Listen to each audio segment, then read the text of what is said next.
Hello, fantasy baseball fanatics. How you doing? Welcome to the Fantasy MD's Baseball Podcast.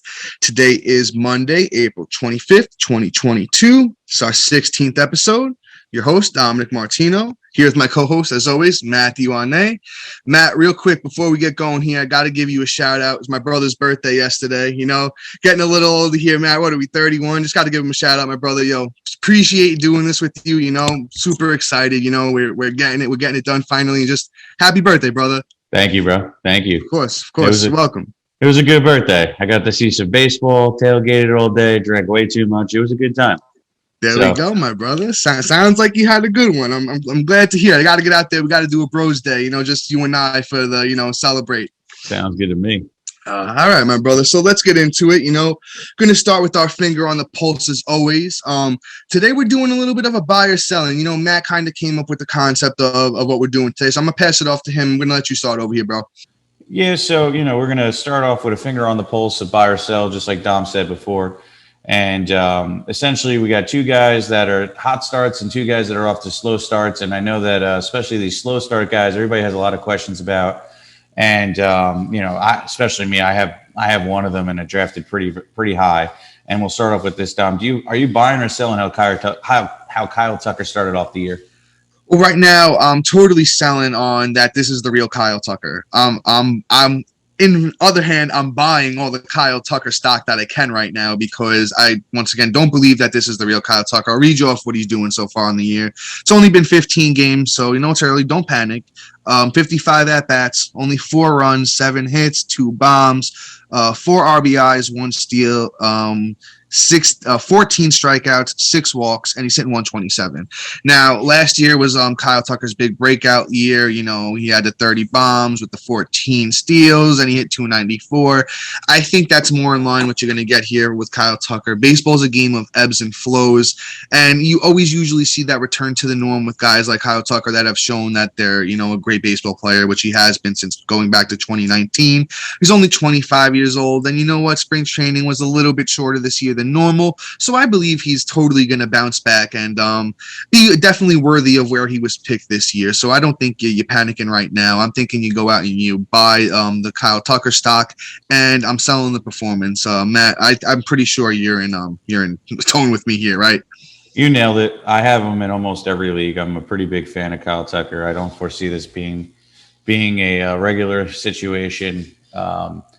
So ultimately, try and buy low, throw some feelers out there, and you know what? You'll see as we go on, whether you've listened to the last couple episodes of guys you should probably sell high on. I've probably highlighted it over the last couple episodes of who's probably overachieving and target Kyle Tucker. And you know, I'm right there with you, Dom. So our next guy. I'll say this real quick. I do want to say I'll go out there, and if you got like a Stephen Kwan and maybe another pitcher who's off to a hot start, even maybe not like a Jesus Luzardo, but somebody around that caliber, even that you say, you know what, even a Jesus Luzardo, you package 2 guys like that, a Kwan and Luzardo, and you go get yourself a Kyle Tucker, that's a win in my book right now, to be honest with you. I think you go out there, and if you can get yourself a trade like that, 2 guys that are maybe overperforming right now for a Kyle Tucker when you still got the best left of him, I think you go out and do that. Matt, I'm sorry. I think you need to go out and get Kyle Tucker right now because he's totally bouncing back. Yeah. And if we're choosing guys, I'd rather choose Byron Buxton because he's about to get hurt again. Well, I mean, you know what? That's a whole that I think. See, there more you're kind of going because Kyle Tucker and Byron Buxton, I don't think they were drafted that too far apart. So I don't know if that's too much buying low, but I think that's a fair one. You could talk about that. You can go out there, and if you know you're not a believer in Byron Buxton, and I mean we almost had a big scare on him a couple days ago, and you know I know he's looking hot again now, but who knows until he falls off. So I mean I'm not off what you're saying there, but I think I would go a little bit for some more guys that are kind of off the hot starts, but that are like kind of a little bit lesser known. All right, and that's fine. Let's move on from there. Our other guy that's starting off slow, Walker Buehler, buy or sell? Right now, once again, I think I'm following the same route I did here with Kyle Tucker. I don't want to sound like a broken record, but it's somebody who's totally, this isn't what you expect from a guy like this, and he's proven. So it's not somebody that's just coming off a one-off year like maybe like a Robbie Ray. You know, this is Walker Buehler we're talking about, who has had a great year every year since 2018. So you're talking about a guy with a track record. He's pitched 180 innings before. He's pitched over 200 innings last year. I totally think that he bounces back to what you've seen over the last couple of years. So, Matt, to answer your question, I'm selling the performance so far, which I'll read to you is 3 starts, 4.02 ERA, 15 innings, only 11 Ks, 6 walks with a whip of 1.46. So with the guys like this, once again, hate to sound like a broken record, but baseball's a game of ebb and flows. Guys like this that are proven are going to bounce back eventually at some point, unless there's an injury or something that's underlying that is causing them to underperform. I think it's go out there and you buy your Walker Buehler stock right now. My method in trading at this point in the year is go get you a couple guys that are overperforming that you have on your team that you're not married to, and you go out and you trade 2 for 1. That's just my thoughts here, Matt. I'm not sure if you're agreeing with me on Walker Buehler here or not. Oh no, he was my number 1 pitcher going into the year. So there you go. It says it all right there. I mean, there's other pitchers that are out there off to the same kind of slow start, but I mean, he was drafted, probably first round, second round. Yeah, definitely. So somebody that everybody's frustrated with. That's why I figured we'd bring him up. And I think that if he's another one, like Dom said, acquire and, just move on. And when you get him, just be happy because his next start, he's probably going to go off. So this is probably that short little window where you're probably going to be able to get him on the cheap. So I wouldn't even be afraid of, throwing somebody out there. I was actually just pondering of what I should do just now, trying to get him from somebody. All right, let's move on here. So we got the hot starts now. So these are guys that, are off to a hot start and everybody's like, wow, I did a good job picking him up, or wow, I did a great job, drafting him. So first guy, we'll start off with a bat. It's Josh Bell. Don, what do you think? Buy or sell? Well, I'll start off with this right now. If anybody was worried about Josh Bell, the MRI came back clean on his hamstring. He wasn't in the lineup Sunday, but he could be back as soon as tomorrow. So we're not really too worried about the injury there. But to answer Matt's question, I'm not buying that Josh Bell is going to have like a monstrous breakout year and he's going to hit 300 with like 30 home runs, but I think he's a serviceable player for your team. I think you should be looking at what he did last year and basically you're going to be on par with that. Once again, Washington isn't a great team. They improved a little bit. They got Nelson Cruz there now, which is definitely going to help out his numbers a little bit. But last year, let's look at what Josh Bell did. Last year, Josh Bell, played in 144 games. He had 498 at bats. He had 75 runs. He had 27 bombs. He had 88 RBIs. No steals, but he hit 261, and that's serviceable. And especially at, dual eligibility on Yahoo, he plays first base and outfield. This year, I read you off his numbers. He's hitting 345 so far, 12 RBIs, 2 bombs, 10 runs. So, I mean, he could totally keep up the RBIs. I do expect more power from him. He could be close to 30 bombs, but I don't think you expect a huge batting average jump here. So to answer your question, I'm selling the batting average, but I'm buying that Josh Bell is going to be a pretty serviceable player this year for fantasy. Yeah, I think you hit it right on the head. I think he comes back down to what he was doing last year, that 274 range, like you said. Yeah. And, the home runs will probably stick. And the only thing I probably see not really being there for him is going to be the runs and the ribbies. So, just fair enough. I mean, hitting behind Juan Soto, I think the ribbies might be there a little bit. Depends where they keep him in the order. So, yeah. I mean, he might not reach the 88, but then again, it looks like Washington's improving a little bit. Yeah, I think that's good on him. So we could keep it pushing. Somebody fun, somebody that if you listen to this podcast, Mr. Big Time. Yeah, we were ranting about this guy. If you've been listening to us since day one, you probably drafted him with confidence, and that's Carlos Rodon of the San Francisco Giants. Don, buy or sell? I'm buying as much Rodon stock as I can right now. This guy looks like he's out with a vengeance against the Chicago White Sox, who didn't tender him a contract last year. I think everyone was a little bit worried about him. He had the injury coming into the year. I forget exactly what it was. It might have been an arm injury, if I remember correctly. But last year, I read you what Rodon did in limited innings. It was 132 innings across 24 starts. He had a 2.37 ERA. 185 strikeouts, and he had a 0.95 whip. So he really had that breakout year at 28 years old. That's Carlos Rodon once again.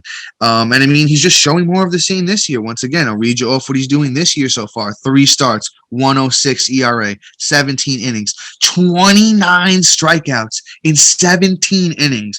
To me, that's just outrageous. It should be to anyone that, follows baseball. And a 0.82 whip for Carlos Rodon. He's just showing off at this point. 29 years old. He's taken the league by the horns, and I think you're just going to see more of it throughout the year. Do I think he keeps up at 106 ERA? Probably not. But can he keep it under 3? Yeah, for sure. I mean, that's a great ballpark to pitch in San Francisco. Really big, tough to hit home runs. They got a good defense.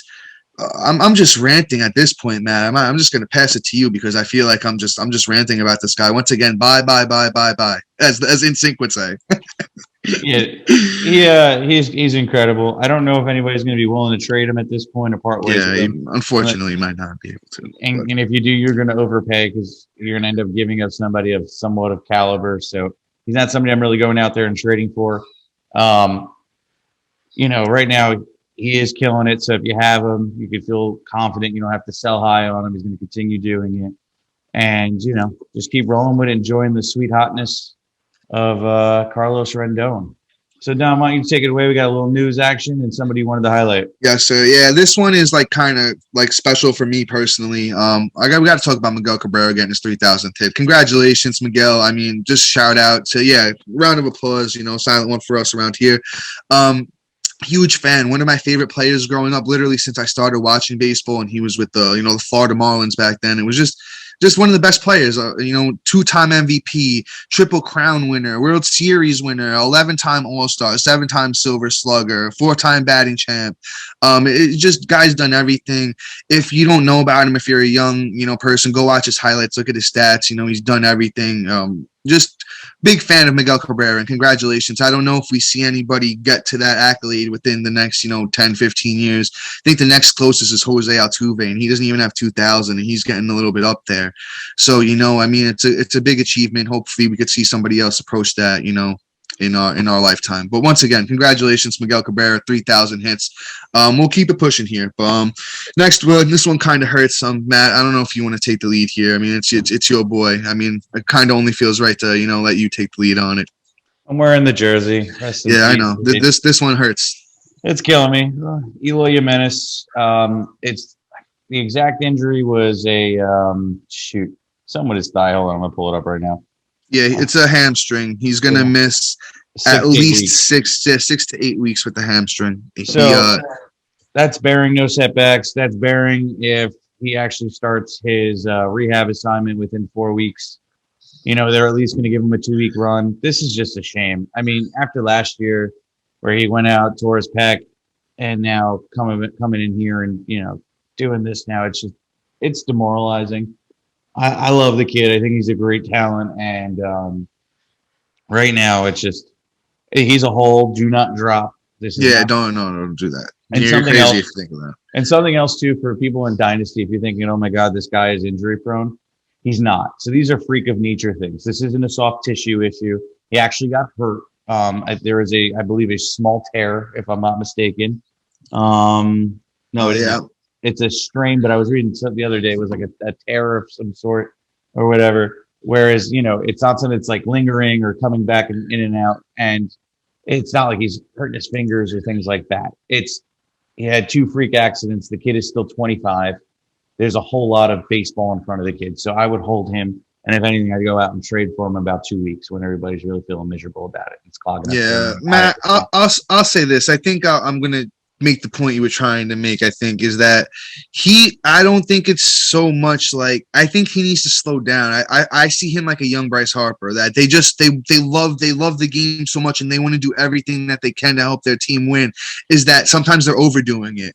I don't know if you saw exactly what happened, but he was running to first base trying to beat out a play, and it looks like he was running so hard that he kind of started to stumble over the bag. And to me, it's like, once again, that play with the Peck last year, he was overrunning and tried to jump for a ball.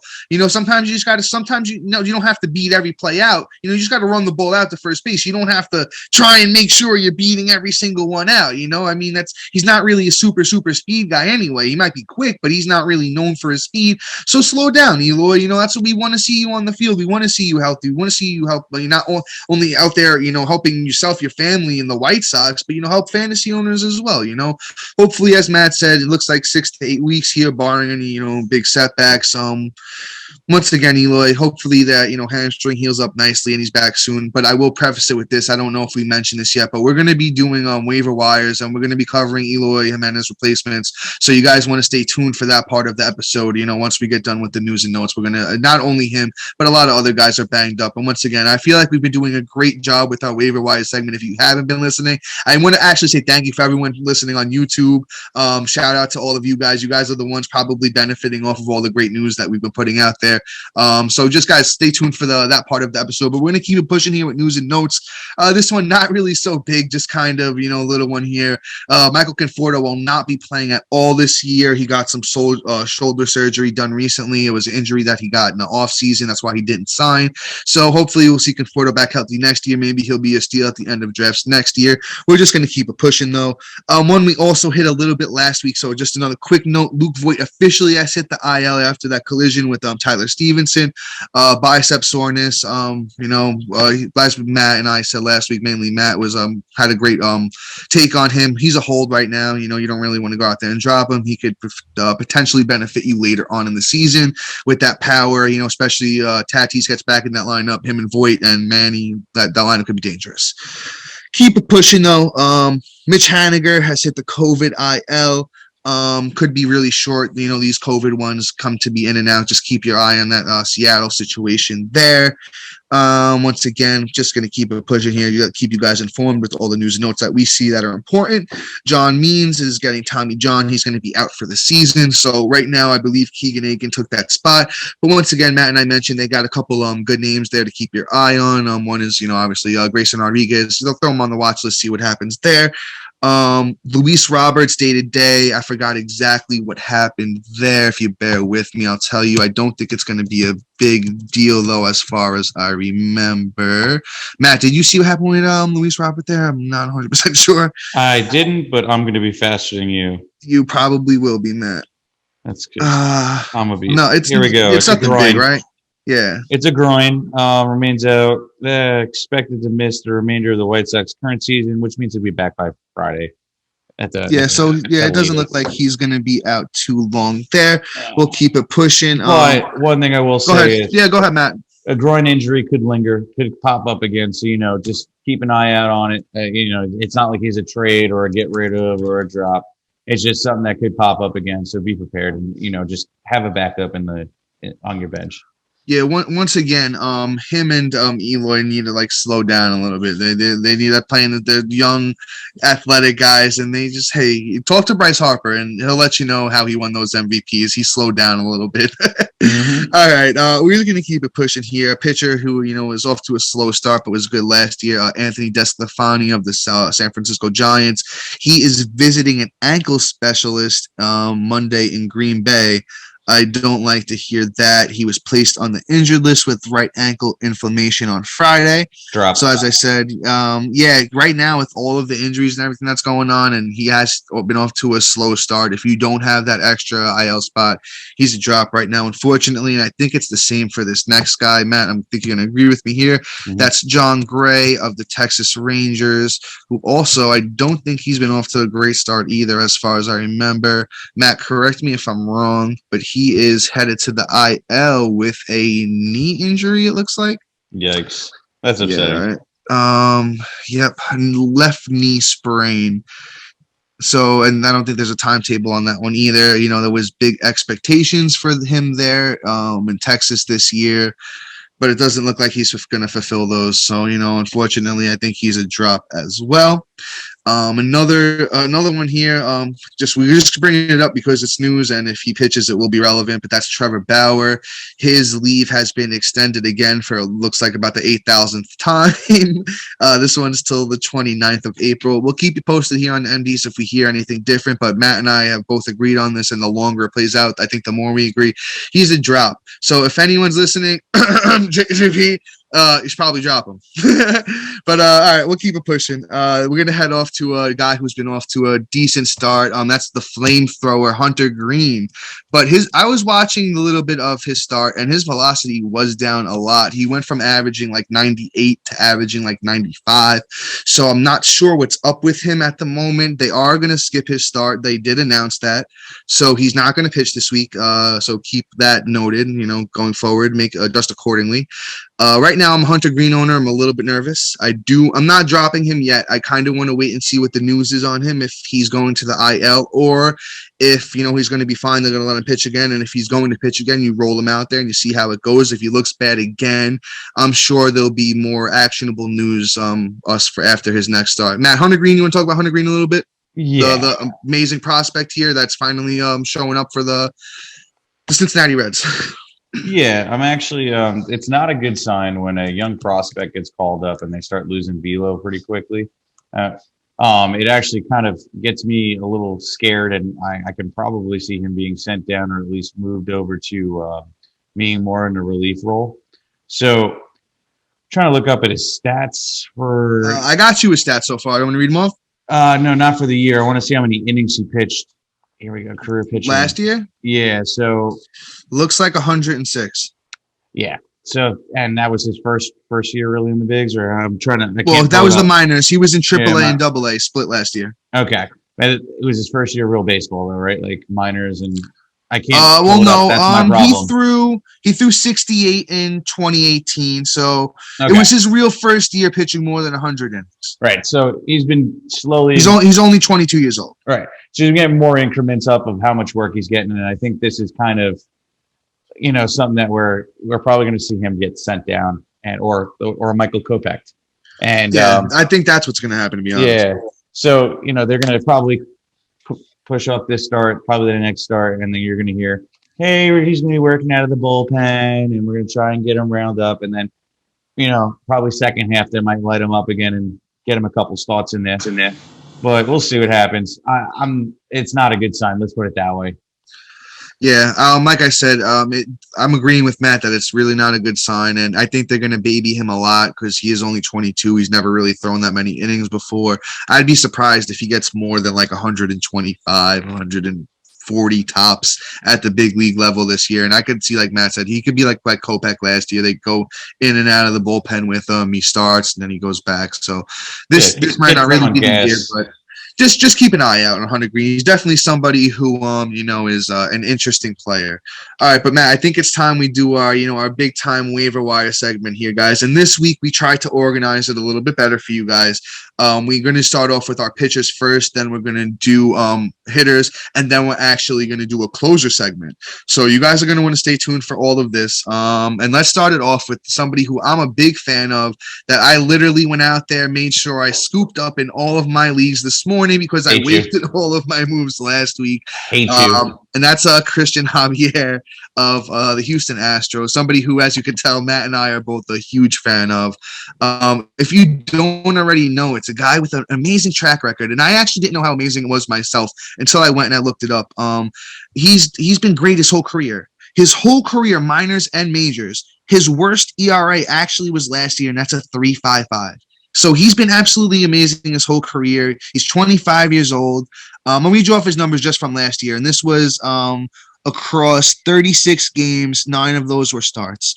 He went 4-1. This is Christian Javier once again of the Houston Astros. 4-1, 3.55, 101 innings, 130 strikeouts, and a 1.18 WHIP. And every other year before that, he was just as good, if not better. That's majors and minors. I think this year, if he gets a chance to stick in that rotation, which I think he will, because his only other threat is Jake Odorizzi, who I think he overtakes easily. I think the sky is the limit for the kid. I'm going to get you his ownership percentage here while I pass it off to Matt to let him rant a little bit about Javier. I mean, I hate you. I hate you. I hate you. I hate you. So I've been a big fan. I drafted him last year, and then Houston decided to go ahead and pull him out of the starting rotation, which was just like, why? So I mean, it just makes no sense. The kid is incredible. So at least you know what Lance McCullers is doing. Lance McCullers things, getting hurt like Lance McCullers does.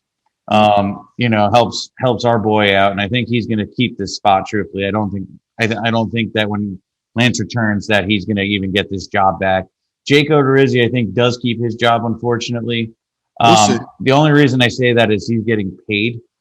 Oh, so, yeah, that's true. So he gets $16 million a year for this last year and this year, and that hence why Javier was sent down when guys started getting healthy again. But it just makes no sense. But I think he can overtake Lance McCullers at least because the kid can't stay healthy. He's probably going to be more beneficial from a middle relief spot versus anything else.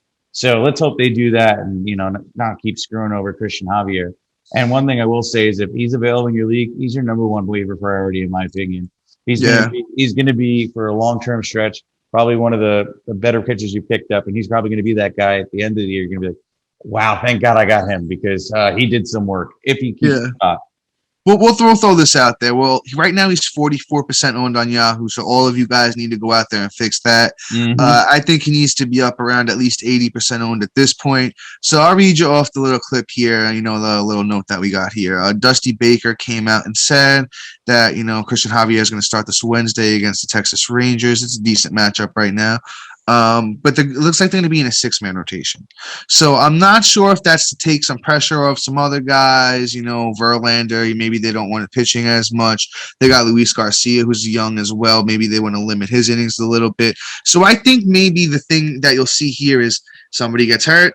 Let's see what Lance McCullers, like maybe Matt said, maybe he goes to the pen. Maybe Jake Odorizzi is just like they're at the point. I know he's making some money. Maybe they're at the point where they just throw their hands up and say, hey, we're trying to win here. But we'll see what happens. Right now, I think, though, as Matt said, Javier, in my opinion, I think across all the pitchers we're about to talk about, he might be number one for right now. Maybe not the full long term. If he has the role, he is. But he's a guy you go up and pick and you kind of wait and see what happens. You don't drop. He's a hold at least for the next month. You see how the situation plays out. So we'll keep a push in there. Next guy is somebody who I was really debating on adding in a couple leagues as well, but it kind of really came down to him or Javier for me, and I think Javier's outlook is a little bit better, but that's Eric Lauer of the Milwaukee Brewers. Man, he's been lighting it up since last year, and I'll read you off his numbers, but I know he had that big 13 strikeout game against the Phillies. I will say this, though.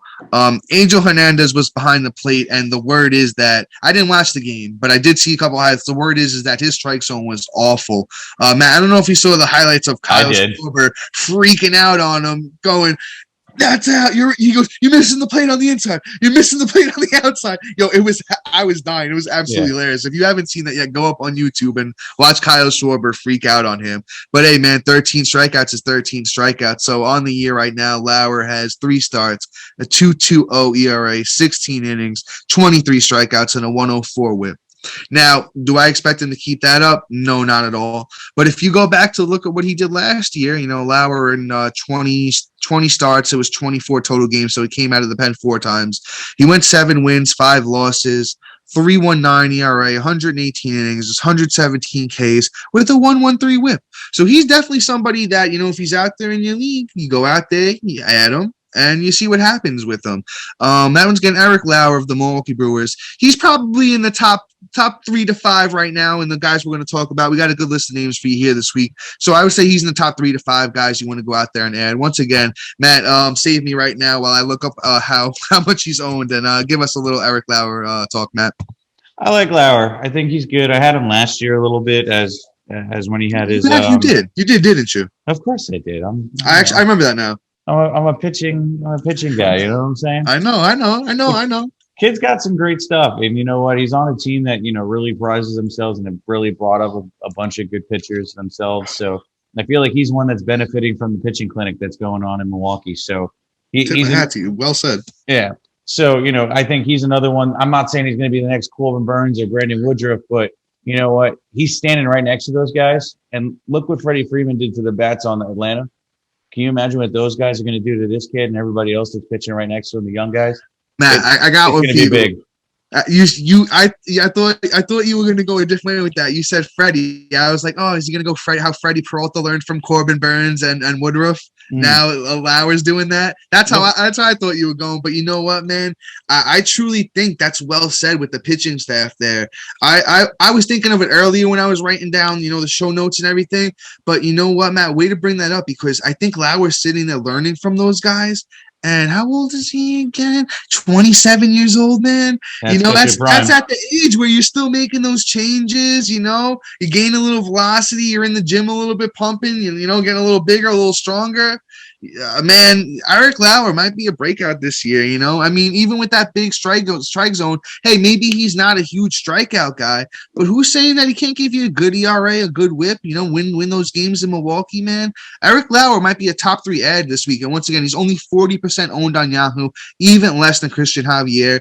Both of them need to be up over 80, in my opinion, guys. So once again, listen to the MDs. We've been helping you out. We've been giving you great names since week 1. We were talking Carrasco. We were talking Luzardo. We were talking all these guys before they were, widely owned. So make sure you're listening. Go out there and grab especially Lauer and Christian Javier. Yeah. Matt, I'm going to actually move to the bottom of the list, because let's talk about another guy who I think deserves to be in the top 3. Let's go to Tony Gonsolin. He actually was somebody that got added last week when I was out of moves, and I was very upset. He got added in a lot of my leagues. He's absolutely doing great so far. The thing is the whip's a little high, but I think he's going to get that control under order. It's 13 innings this year. He has 8 strikeouts. He's got a win, 0.69 ERA, and a 1.23 whip. See, the thing with Gonsolin is, though, they were kind of babying him a little bit here and there, but he finally pitched 6 innings in his last outing, and I believe he goes up against the Diamondbacks in his next start, which is easy money. But Gonsolin's been a great pitcher his whole career. He's only 50% owned on Yahoo. I'm kind of going to say that those are my top 3 that we're going to talk about. Yes, I'm going to say for sure those are my top 3 pitchers that we're going to talk about in the waiver wire. So if any of those 3 are owned and you need a starting pitcher, go out and grab one of those 3. Matt, what are your thoughts on Tony Gonsolin for the Dodgers? Oh, he's great. I think that he's going to be a nice little steal for you guys down the stretch. There's a reason why Dom texted me 800 times and screamed, the F-bomb about 50 times. So, it is what it is. But, the kid's got some really good stuff, and he's putting a nice little season together, just like he did in the middle of the year last year when I had him, and he helped me through a little bit of a stretch. So, he was somebody that, I instantly clicked on the watch list. So keep an eye out, scoop him up if you can. Especially, there's been a lot of injuries, so I'm sure you can use him. So I would make that move.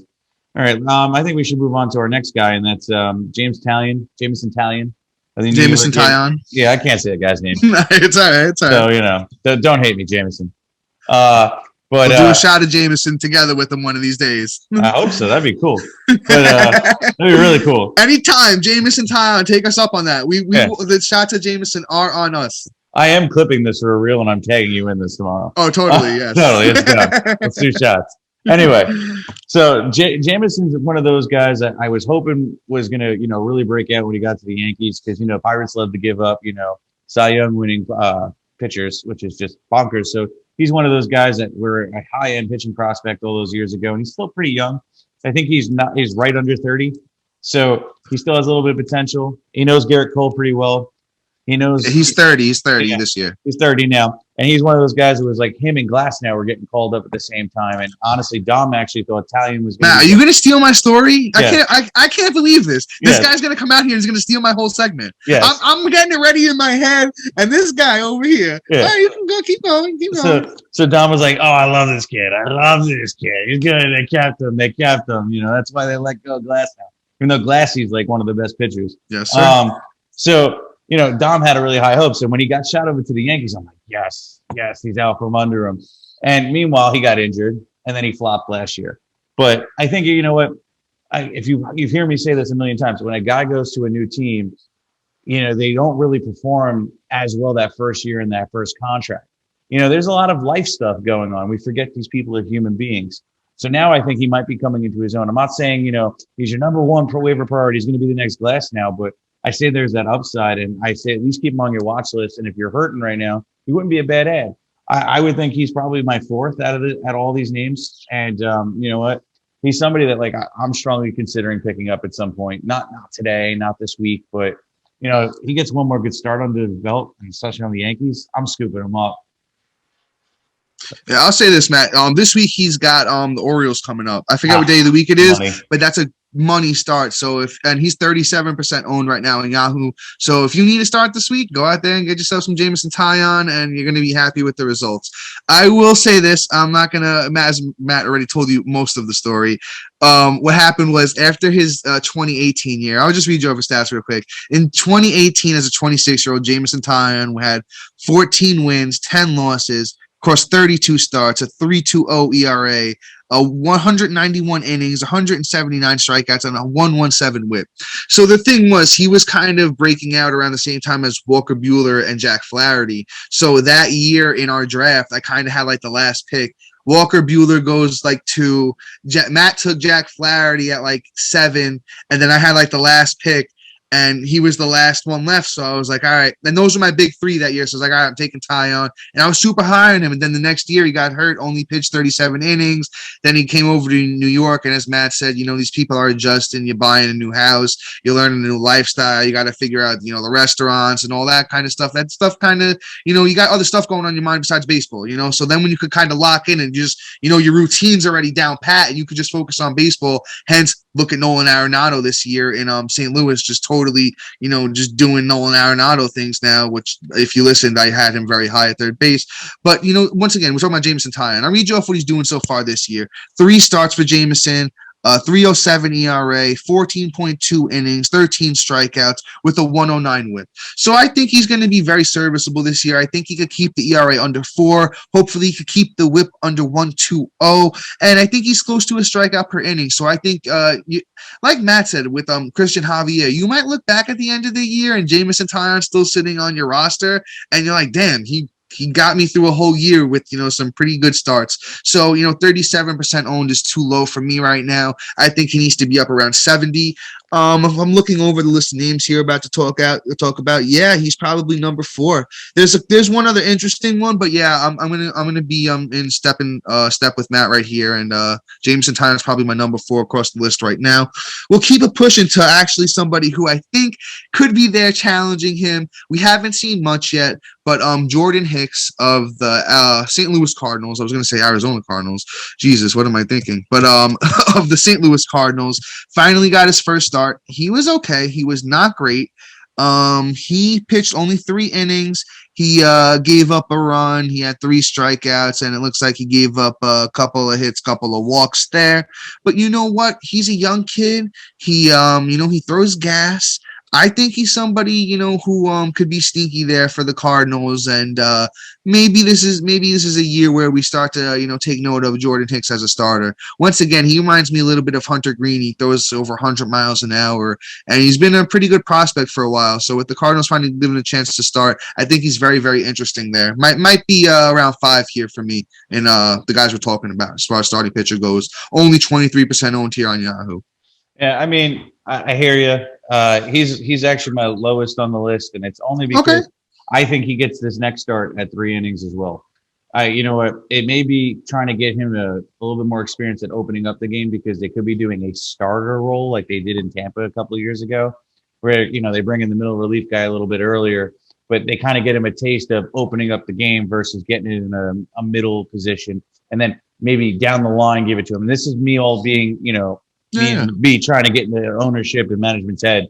This is not on paper, but I could see this route, and also too not trying to burn him up and get him warmed up first, because you know what, nobody really warmed up the way they wanted to this year anyway, and hence why we're seeing a lot of injuries for the pitchers and just throughout baseball in general. So I could kind of see where Jordan Hicks can be kind of weaned into a starting role. He's interesting, but I don't think that he's going to be the guy that I want to add right now, at least. Man, this is why I love doing this with you, my brother, because you know what? You always get me thinking about the sport and the way I look at things, which is awesome.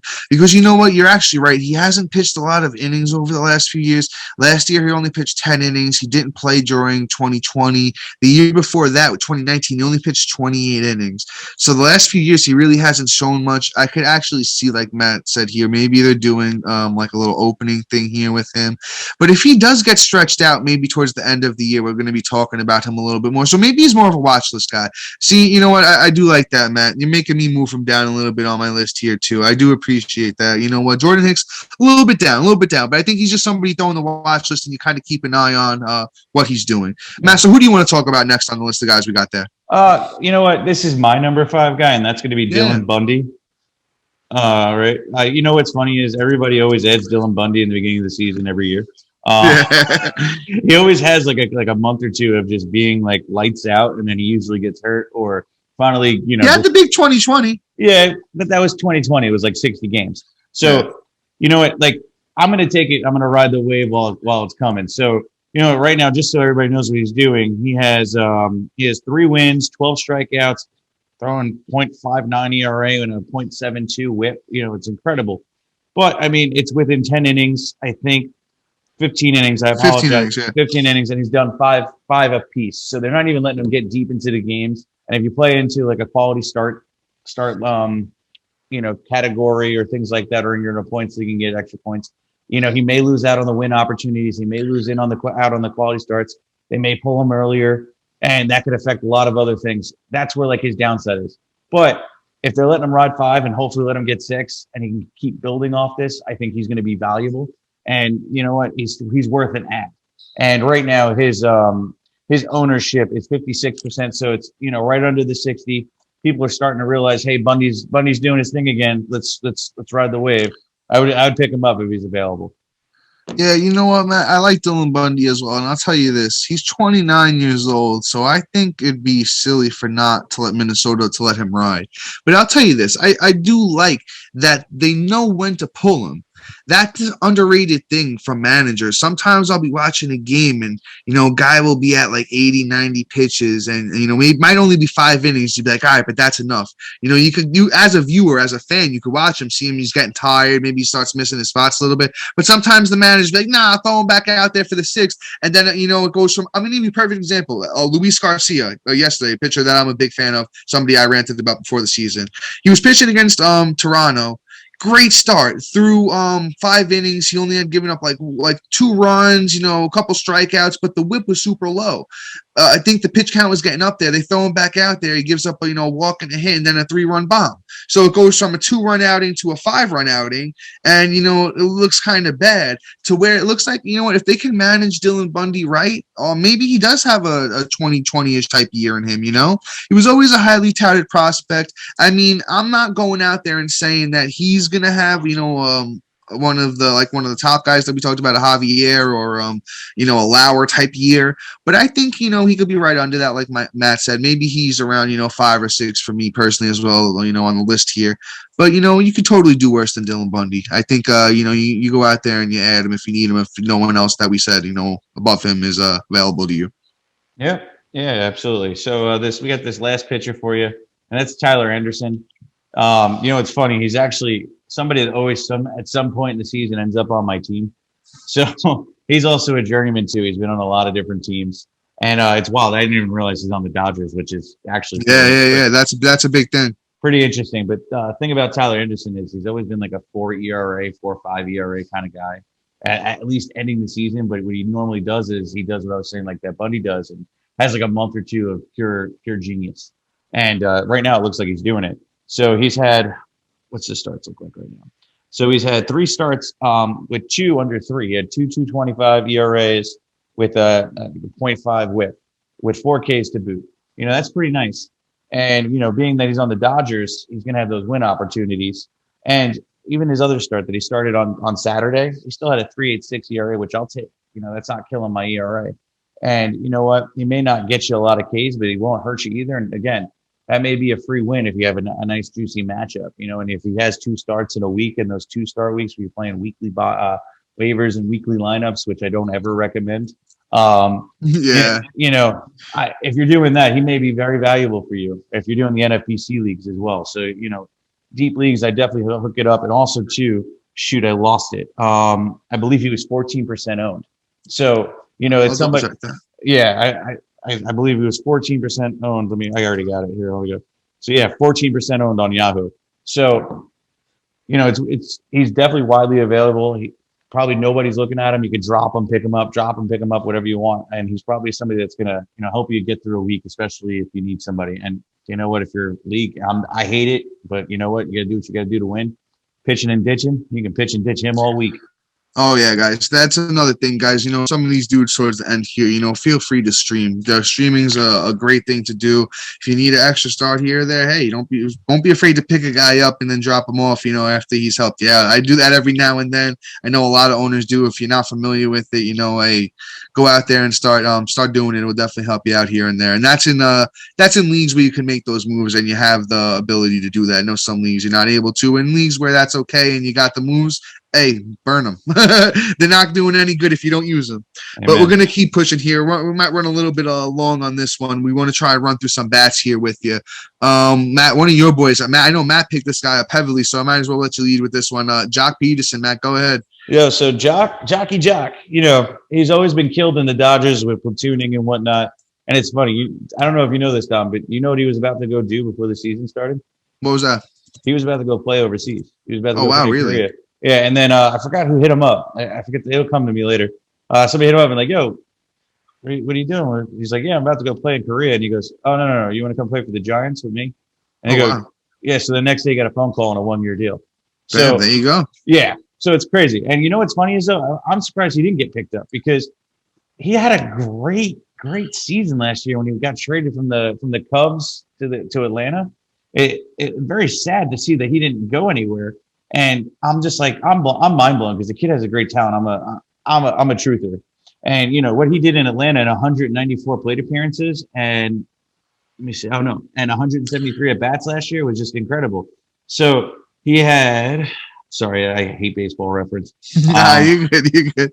So he had 7 bombs, 22 ribbies, 17 walks. I mean, he batted .250, which is about what you expect. Yeah. But you know what? That's really good production, and that was in 173 at bats. And the kid can unleash. And what he did during the playoffs was just, I don't have those stats, but I remember him going off last year.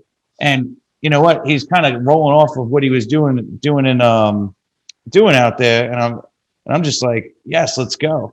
So I'll say this, Matt. If you go back and you look at Jock Peterson's 2019, right? In 2019, he had 450 at bats. He had 83 runs.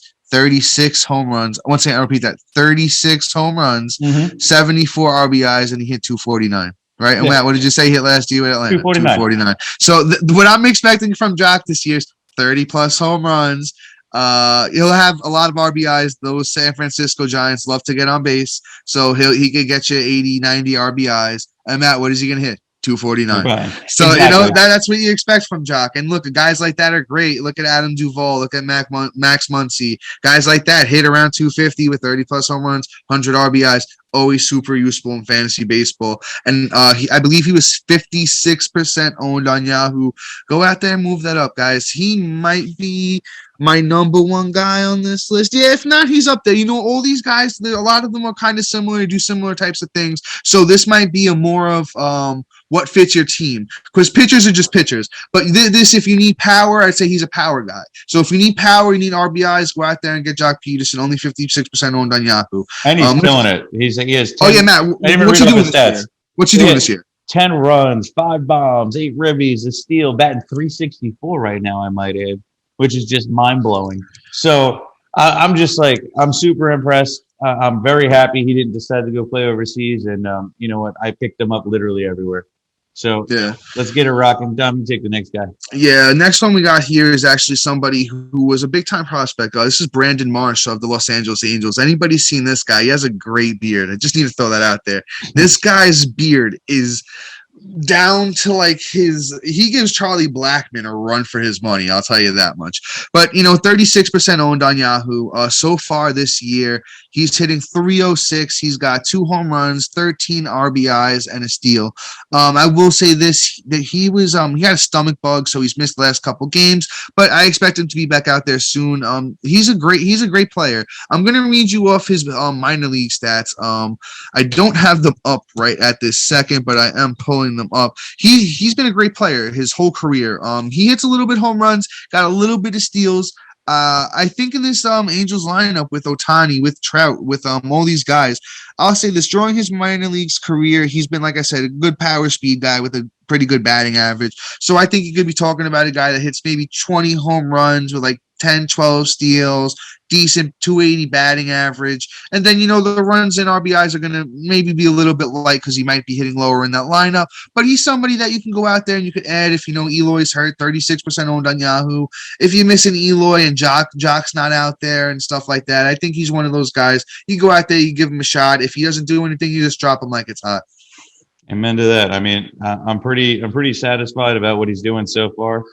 And last year was a nice indication too. So he did 27 runs, 2 bombs, 19 ribbies, 6 steals, which is a really nice little bonus there, and bat 254 and 236 at bats.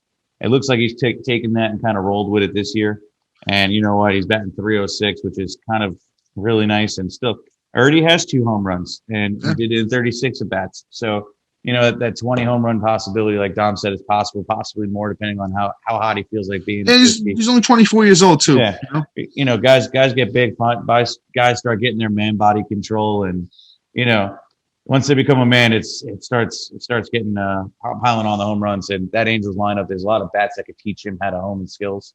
So it's a good opportunity, and he's probably somebody worth at least a pickup. Not like run and go get him, but he's a little bit lower on the list of the guys that we're going to talk about right now. But let's try and keep it pushing here. Let's bring up Alec Bohm, Philadelphia Philly. He looks like he might be bouncing back a little bit to 2020 form. So I mean, this year so far, Bohm has 14 games, 31 at bats, 6 runs, 11 hits, 2 doubles, a bomb, 9 RBIs, and he's hitting 355. So it's kind of reminiscent of that 2020 year. I don't think Bohm is ever going to be a big home run guy, but I truly think that he could be a 300 hitter, if not very close.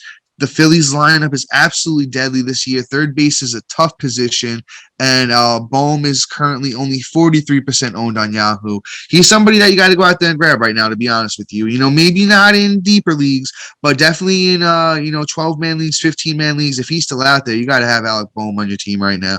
Once again, third base is a tough spot. Out of all the guys that we're going to talk about, I'm going to be honest, he's one of my favorites. I was really big on him coming into last year, and he disappointed highly.